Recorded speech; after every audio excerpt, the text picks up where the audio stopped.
Pra, opozita në një përpjekje të jashtëzakonshme e mbajti parlamentin pesor me dy çështje kryesore: reforma territoriale dhe çështja e dytë, kërkesat e protestuesve jashtë parlamenti, të cilët kishin vetëm një kërkesë: nuk përfaqësoni një të vërtet absolute. Ky parlament dhe këta deputet të pseudo-mazhorancës nuk përfaqësojnë qytetar. Ata përfaqësojnë miliarda e miliarda euro të takspaguesve shqiptar të përdorur sipas dokumentave ndërkombëtare për të ndikuar, për të kontrolluar vullnetin e zgjedhësve. Ata përfaqësojnë grupe terroriste të shpifura të patronazhistëve që sillen si polici politike e votës. Ata përfaqësojnë kartelet më të rrezikshme të drogës në Europë. Ata përfaqësojnë plaçkitjet më të mëdha të pasurisë publike dhe vjedhjet e buxhetit. Përfaqësojnë botën e krimit. Dhe në asnjë rast, në asnjë rrethan qytetarët shqiptar. Ja sepse Partia Demokratike kërkoi me insistimin më të madh shkrirjen dhe përfundimin ditën e ejtë të parlamentit të shkurt parlamentit shqiptar.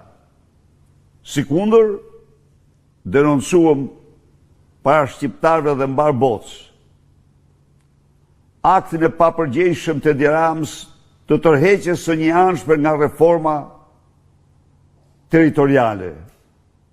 Të dashur miq, në krye të radhës kam deklaruar se me Edi Ramën reformë nuk ka.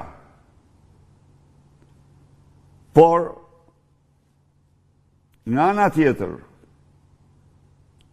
jo një apo dy, po 10, qindra dhe më shumë qytetarë nga të 4 anë të vendit kanë kërkuar që Partia Demokratike të marrë pjesë në komisionin e reformës territoriale për të mbrojtur interesat e tyre në këtë komision. Dhe ne këtë bëm. Zoti Luciano Boçi në krye të këtij komisioni nga ana jonë dhe deputetët tanë bën një punë jashtëzakonisht serioze. Përgatitën me seriozitetin më të madh së bashku me ekspertët e fushës projektin më të mirë të reformës ardhshme territoriale, ku bashkitë nga 60, jo që nuk zvogloheshin, por dyfishoheshin, në të cilin përveç bashkive shtoheshin 10 komuna sipas territorëve ku ato është e mundur të ngrihen dhe ndryshimet e thella demografike lejojnë ngritjen e tyre. Pas konsultave të gjëra në të cilat bipartizane, qytetarët e të gjithë spektrit politik, demokrat dhe socialist dhe të pa parti, demaskuan një zëri reformë në shkurt e Edi Ramës. Edi Rama vendosi të mbyll punimet e komisionit, të tërhiqet dhe votojnë në mënyrë të një anshme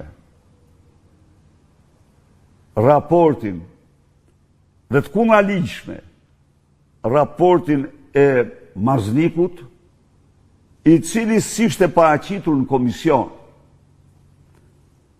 Pra, ai bën gjithçka për një konfrontim dhe unë ftoj qytetarët